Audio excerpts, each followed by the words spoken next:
answering the question you asked me, how can you unlock your limiting beliefs? We all have limiting beliefs. So I just want to make it very practical.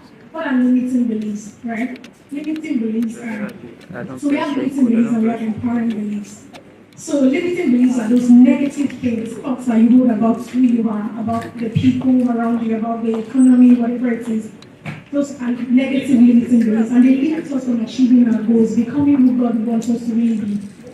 The empowering beliefs are those beliefs that support whatever thing that you do, makes you feel good and gives you the strength, energy to be everything that you want to be. So let me put it in a practical way. So we have limiting beliefs and we have empowering beliefs.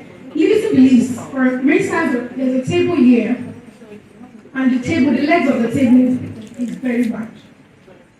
And you have empowering beliefs. So limiting beliefs are those beliefs that they are unchecked,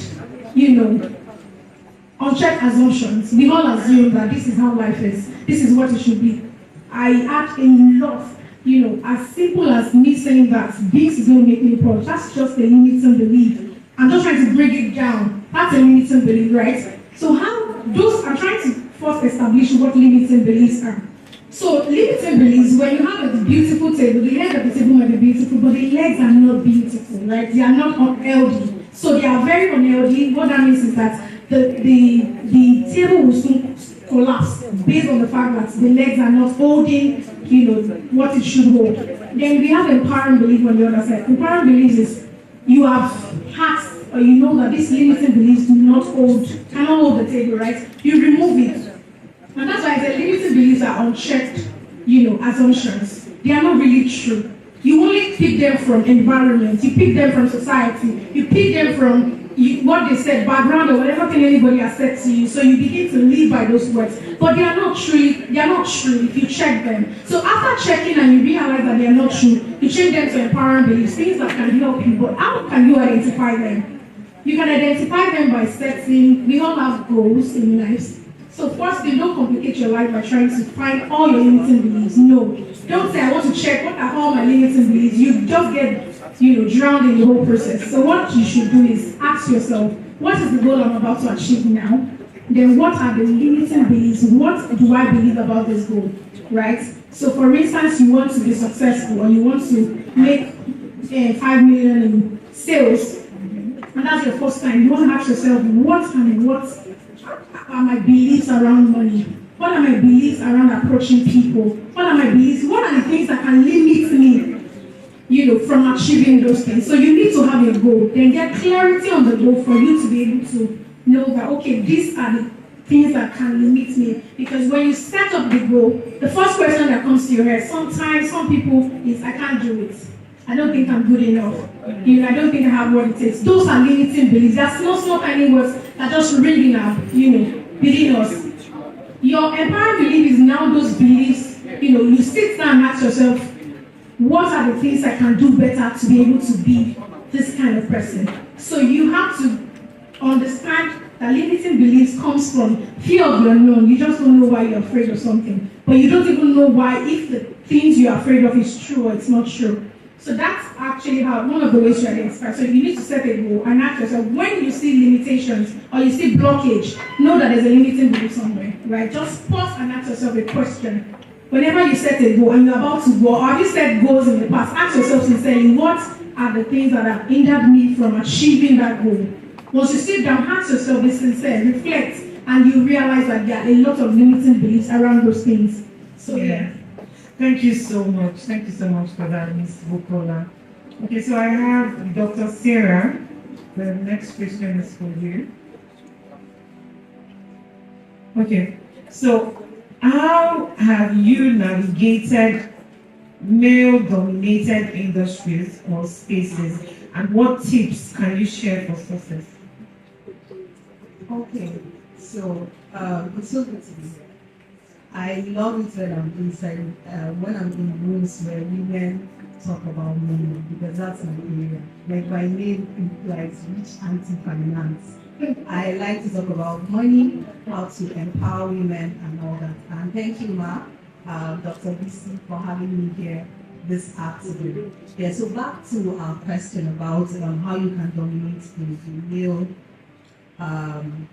male-dominated industries. So I'll start off from where she stopped, talking about limiting beliefs. So the first thing you have to do as a woman is to take off the limits. Take off the limiting beliefs you have about, subconsciously, we grow up and then they tell us that it's a man's world, right? I'm sure you've heard it so many times. Yes. It's a man's world. And then because of that belief, it has shown that 80% of the time, when there's an opening in an organization or anything, 80% of women don't go for it because they believe they do not have the skill sets, they do not have what it takes to actually qualify for that role. But it is a limiting belief. It is what they have fed us over the years, and it is time for us to remove it. It is time for us to break those barriers and those limiting thoughts.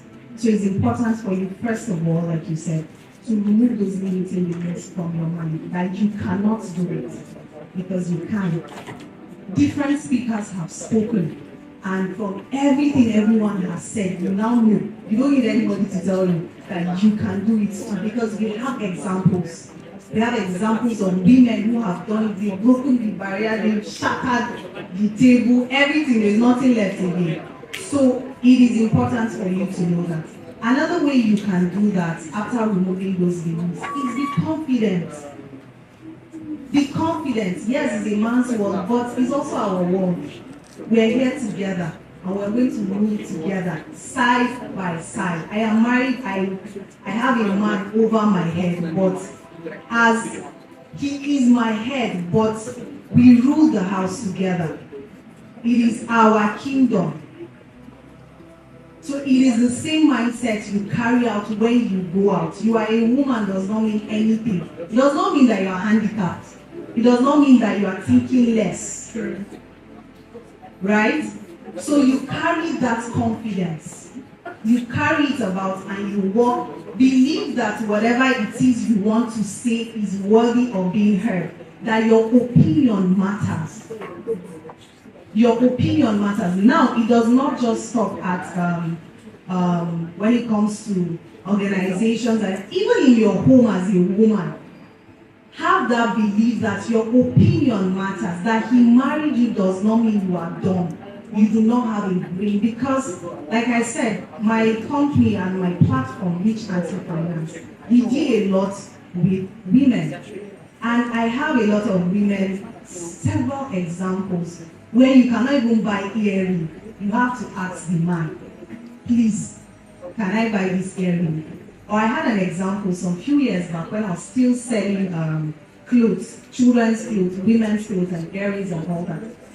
The lady bought an earring from my place, and she returned it after paying that her husband said he does not like it. And she loved it. She was gushing over the earring and everything. But she returned it, and in my head I'm like, wow. It was just so strange. But that's because she does not know her place. She does not know the value she carries. So it's important for you to remove the limiting beliefs, then put on your confidence. Right? I have so many points. Let me just stop there. Thank you so much. Yes, thank you. Okay, so the next is for Pastor Ifeoma. Okay. So the question is, how have you overcome self-doubt and imposter syndrome to achieve your goals? Sounds like jam question. Okay, thank you so much. Interestingly, I wasn't going to be here today. I just wasn't going to be here, but the Spirit of God kept saying, go, go. And it was when I actually got here that I realized why I came here. One of which is that somebody that I worked with over 20 years ago, Angela, I met her here. And then I've actually learned so much. Okay. So when I was sitting down there, I said, okay, Holy Spirit, you brought me here. They're going to ask me questions. What would you have me tell them? And I found myself jotting down things. All right, so you will hear them. 11 months after my wedding, My husband went for a friend's bachelor's eve, and on the way, unknown gunmen pursued them. And that was how they shot at the car. He fell inside a gully. And by the next day, when they could take them out from the gully, the three of them had died. My husband was the last person that was brought out, and as they were just bringing him out, he gave up the ghost. I had just had a baby. My stitches had not even healed. Not that I had an operation, it wasn't a cesarean operation. They had forgotten some pieces of placenta in my womb, and they needed to operate to bring them out. So it was more like double issue. There I was, mourning a husband, and mourning my pain. Alright, so I had to confront widowhood. It wasn't easy, it was so unexpected. I just lost my self-esteem. I started feeling guilty. Maybe if I was with him that night, he wouldn't have gone for that bachelor's eve. I had failed. See me. I graduated, got a job, got married, and everything. And all of a sudden, I just didn't know where to stand. And my baby was just 2 months. Anyway, you know what happened? That incident actually shattered me. It gave me no identity, let me put it that way. Because I was a church person and I would go to church. Then they would say, married women, come for meeting. I would go. Then somebody would tap me and say, sister, you're no more married. You cannot be in this group. I'll say, okay, sorry, I'll get up. They'll say, singles are having meeting there. I'll go, somebody will tap me and say, you're not single, no. You cannot join us here, you've been married before. And so I was just like the bat that did not have a home. It was terrible. If I tell you what I went through with self-doubt, with guilt, with blame, with shame, you won't really even understand. Anyway, much later, even after I had mourned, I now met this young man who took an interest in me. Somebody that will call you like 15 times in a day. After like the first day, the second day, the third day, he wasn't calling again. Then I now called him. What happened? Hey, that he told his mother that he met a widow. And that the mother landed in hospital. That she said if he didn't forget about me, she was going to take her life. In fact, it looked as if, hey, I had done something wrong. I don't know where to start to tell my story. But well, I kept crying. I'll see a family going to church, and I'll just be like, God. So I'm going to now get to church alone. Still get to church and be discriminated against. Anyway, every time I'll cry. One day I just got vexed in my spirit. And I kept a seat and said, oh yeah, God, come and sit down. Let us have a conversation. And we actually had a conversation, and I told him exactly how I wanted my life to be. And I said to him, this guy that did this thing to me, you will make him come back at a point when I would be the one to say, no, I don't have space for you anymore. And that happened. In fact, let me fast forward a bit. Just last month, my new husband now, and I were shopping in a supermarket, and this guy walked in. To be very honest with you, I was grateful to God for delivering me from those shackles of hell. Now, where am I headed? After I talked to myself and talked to God, I said, look, it was now time for me to use those lemons to drink lemonade. First of all, I cleaned up myself. When I mean cleaned up, I cleaned up. You will not see me anywhere without me looking good. You will not see me without my nails well done, my manicure, my pedicure, and I will smell good. Because it started helping me to boost my confidence. Then I started taking trainings. Remember that I just got this bank job before this happened. I started taking trainings. I would go for skills acquisition. I would go for development of competencies. And every vacation of mine, I used it to travel out of this country for one program or the other.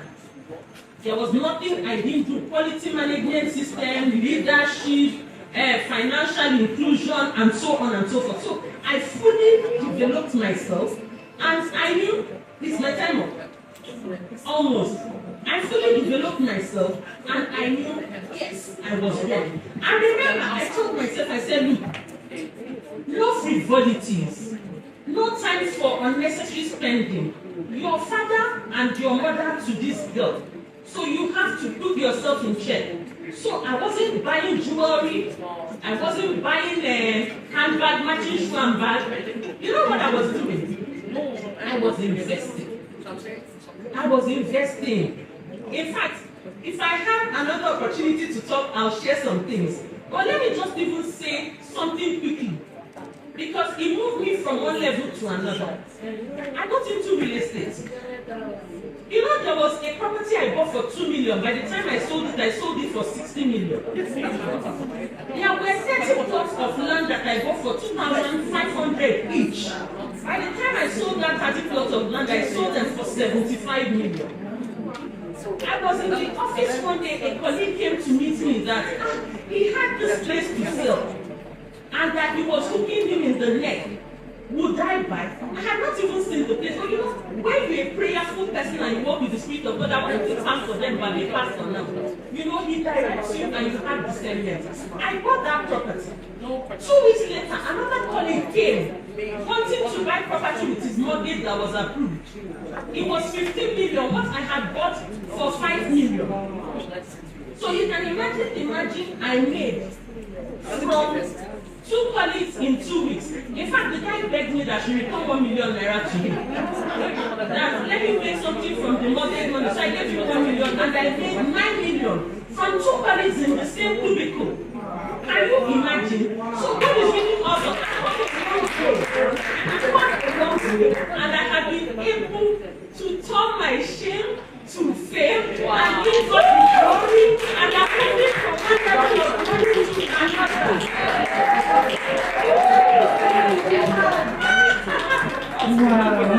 Wow.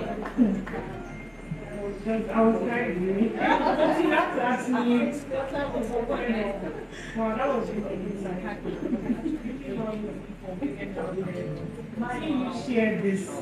seeing you share this is actually people like us are being motivated. Thank you so much for that. Okay, so the next question is for Mrs. Adrian. Okay, so it's what does winning woman mean to you, and how have you achieved success in your life? Okay, Because of time, just no problem. Thank you for having me here. And also thank you, Christian Conte, for having me, and to all the wonderful women, winning women here. Thank you. So, what winning women, what it means to me, is a woman who has identified her unique path in life and is focused in achieving it. You know, take for instance, you're a wife, and you know that you have a purpose in the life of your husband to help you to fulfill that destiny, and also as a mother, you're a role model to your children as well. You know, they look up to you. A winning woman is a go-getter.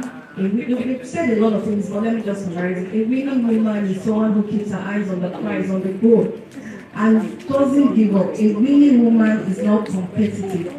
A winning woman doesn't compare herself with another woman, but rather complement each other. That's true. That's my understanding of a winning woman.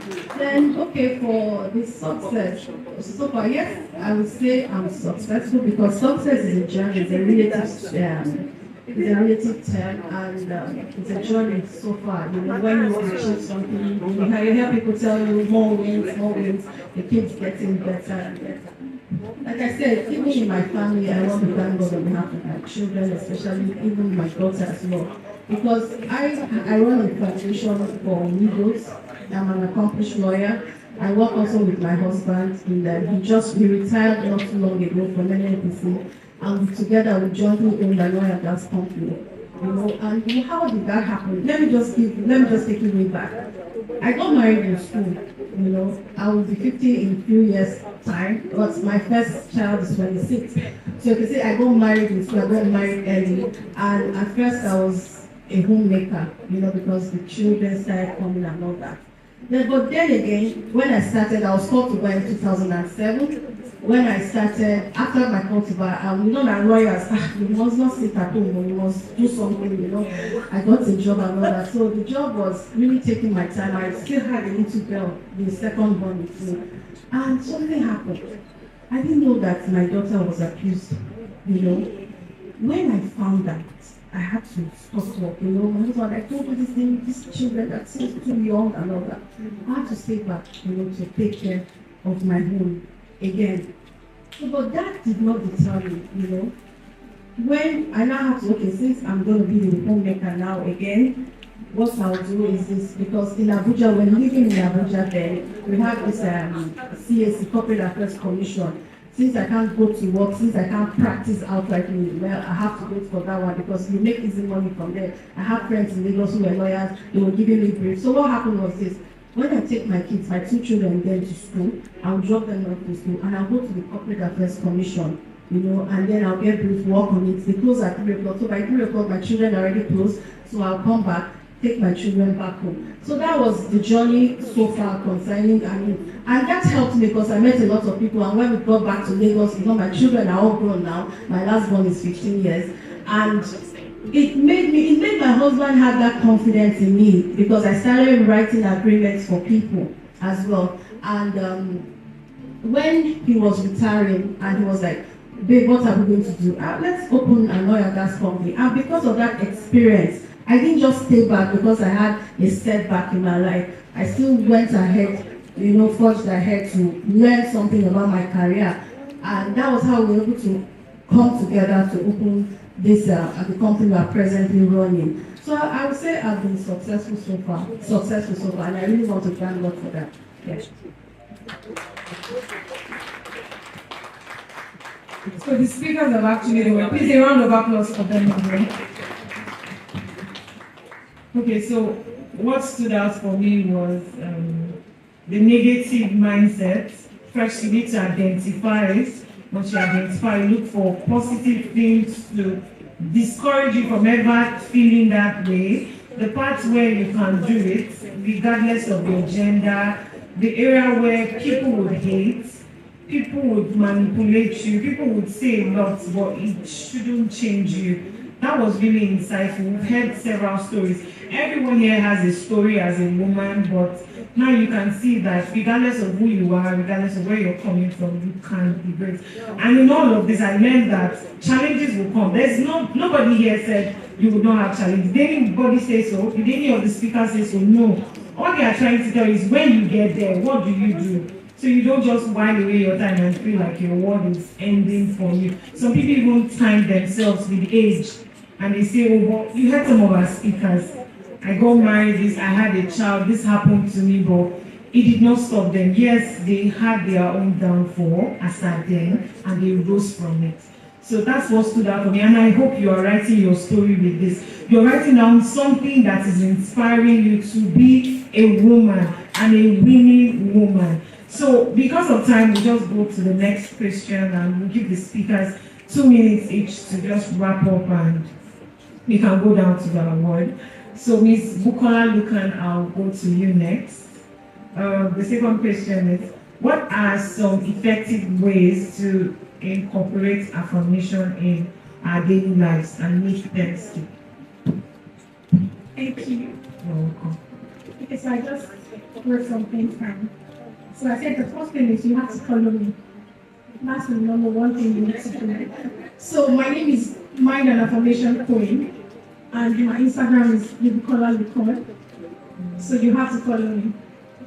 Okay, so while I was outside and I was trying to take pictures, and someone came to me and said, I wanted to share. She was sharing some things, and She didn't tell me anyway. I just knew that she went for operation, and before she went for that operation, I gave her some words of affirmation. So I told her, you have to, I can't even remember what I said to her, but they were all words of affirmation. And I made her understand that there's faith and fear cannot work together. So if you want to fear, hold on to fear. If you want to walk in faith, that's hold on to that.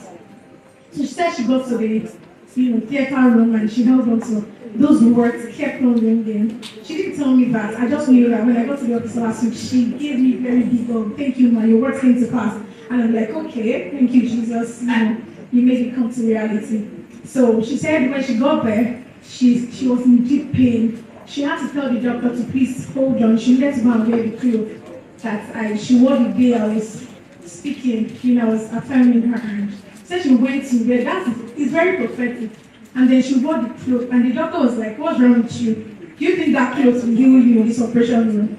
And then she went through that stage. She was telling me, and I felt like, Jesus, this is you. And that after the doctor, when the whole operation and everything ended, the doctor had to say, I've never seen this before. And that is the power of affirmation. She said all those words kept on, even when it looked like it wasn't going to change, that she was still in pain. She kept remembering everything. Those words kept sounding. And I have a lot of people come to me. So that's why I said you have to follow the Bukola Luton. I share my daily affirmation every day on social media. I have a broadcast list. That's the way I connect with people every day. I share them affirmation early in the morning, 5 a.m. You will not miss it. So you will get affirmation from me. Some people send messages. So what are affirmations? I know a lot of people have heard about affirmations. So we have negative and positive affirmations. Affirmations biblically and psychologically, it's very, very powerful.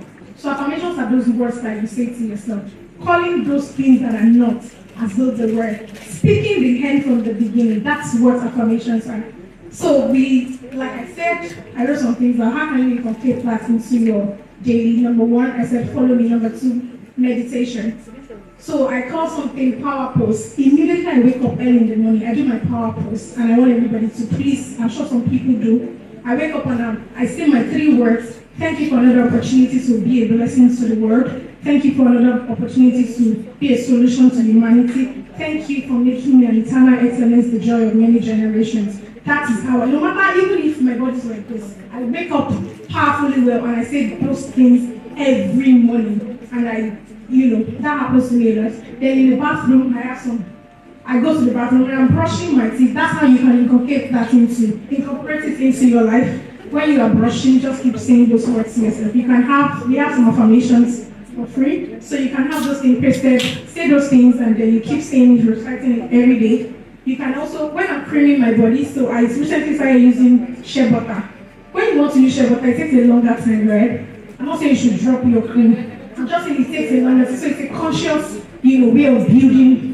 So I said to myself, Bukola, you're already trying to save up for the old days so that when I'm older, let's see, my skin is still very beautiful. So I just use shea butter. So when I'm using my shea butter, because it takes a longer time for you to rub it into your skin, I get to affirm myself because you're beautiful, you're blessed, you're bold, you have everything in you, you're a solution to the world. So even if no matter the cream you're using, I'm just trying to say how to bring it into your daily life. So don't miss out on those moments. In the bathroom, as I'm bathing, I'm very conscious of you are blessed. I do those affirmations. Another thing is surround yourself. Mr. Claire said it. Your environment is very critical. Your internal environment is what I've just said to you when you do it yourself. Your external environment, they are friends. You have affirmation friends around. Surround yourself with positive words. That's how to build your environment. And also, the people you surround yourself with. Stop surrounding yourself with negative people. In our house, we don't say it has finished. It has multiplied. Those are the words we say. If I catch you saying it has finished, there's no one in this company. We do not say that. We are very conscious because we understand that you shall have whatsoever thing that you say. So when you say I am sick, you have just created it. Another thing you can also do, listen to podcasts like Mr. Kitaya said. Every morning you can listen to podcasts that will help you on daily affirmation. Then surround yourself with good people. So I hope with these little things, please do not forget all these things. You can bring it on every day and follow me. You will get a lot of affirmations, and that's how you become. It becomes a lifestyle. Thank you. Thank you so much. Thank you so much, Ms. Bukola. So we have the next, Dr. Sarah. The next question is for you. What advice will you give to women starting their careers or entrepreneur journey? What are the advice you give to us, people like us that want to start a career? Okay, start your career or business, right? Career or business. Okay, so the first thing, whether you're starting a career or business, is you have to have grit. You have to have what? Grit. Yes, you have to have grit. You have to be dogged. You have to make up your mind that this is what I want and I'm going to go for it. Whether it's a life you want, a goal you have set for yourself, or anything, make up your mind that this is what I want and I'm going for it. I'm not going to allow anything hinder me from getting what I want. And the way you can achieve that is by discipline. Whether you're building wealth, you're building a business, you're building a family, you're building anything at all, you need discipline to do that. It is very, very important. And then another thing again is, one of the speakers mentioned your why. Your why is very important at every stage of your life. If you get married, or if you're married, you get to the point where you're asking, why did I even marry this man? It has happened to me so many times. Right? But your why is very important. You are in business and you're wondering, the business is just not businessy. And you're wondering, what is it? That's when you go back to your why. You are in a career, you're on a career path. You ask yourself, what is your why? Your why keeps you in the game. For me personally, right? So like Pastor said, I've always been a church girl from beginning till now. I'm still a church girl. And one thing my pastor back then would say is, at the other side of your obedience are 1,000 lives waiting. Whatever you're doing, are 1,000 lives waiting. Whatever decision you make, there are 1,000 lives waiting for you to take that one decision. And it happened to me when I started Rich Anti-Finance. Even when I was selling things, people come, they buy from you, you're touching their lives. When I started Rich Anti-Finance, teaching people about money and all that, how to make money and multiply money, I discovered that my voice was unique. And people have been waiting. Like, there are so many people doing personal finance, but people come to my page and they're like, I've been waiting for this all my life. And I'm like, but we are plenty now. But that is to show you that your voice is unique to you. Your message needs to be heard. So you have to go out. Those things are very, very important. So, like I said, the first thing you have to know is your why. What is your why? Why are you doing it? Know that there are so many people with you. Life goes beyond, for me who has children, life goes beyond trying to accumulate wealth for your children. It goes beyond that. You have to be able to touch lives. So on this journey, know your why. Know that there are people waiting. Have grit. Have your skin in the game. Be confident. Make sure wherever you show up, people know that you are there. Speak. Talk. You are a woman. We are multifaceted. We can do so much. Speak up. One last point. Build a personal brand. I have come this far because I built a personal brand for myself.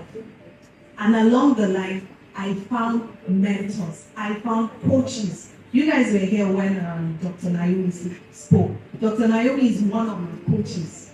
I have a lot of coaches. If you want to succeed on this life, especially now, you have to stand on the shoulder of someone. They make your journey easier. So that's my little piece. Thank you so much. That was really insightful. Okay, so the next question is for Mrs. Evelyn, and I have, how can women help other women win in their personal lives? And what initiatives have you led or been part of to promote women empowerment? Okay, there's this saying, and of course one of this, you can't give what you don't have, you know. how women can also empower or help other women. First of all, be empowered. Be empowered yourself, learn things, learn every day. Attend conferences like this, improve on yourself, improve on your career, improve on your business. Nothing women can help other women. Be a mentor to them. Like she just said, mentees, having mentors, go under tutelage of older women that have gone ahead of you, or women that are vast in that career you are doing. And also by experience, sharing your story. The older women or the women who have gone ahead, tell the younger ones your story so that they don't make that same mistake. BC was saying something about marriage, that she had to surround herself with elderly people, older people, because the narrative now about marriage this day, people don't want to stay, they can't take nonsense, they can't, but there's a part of people submission in marriage. There's a part of respecting your husband, holding him by the hand, and helping him fulfill that purpose God has given to him. Like I use the story of, is it Abigail? Abigail was a wise woman. The Bible says a wise woman builds her home. Get people that have gone ahead, who have succeeded in marriage, who have succeeded in parenting, who have succeeded in business. Go to them, learn from them, and that's how women can empower other women. And I like what Her Excellency said. She said she's into, feminist and all that, because these men in the business area, they always want to try and overshadow you, in the sense that, let me give you an example, what happened to me.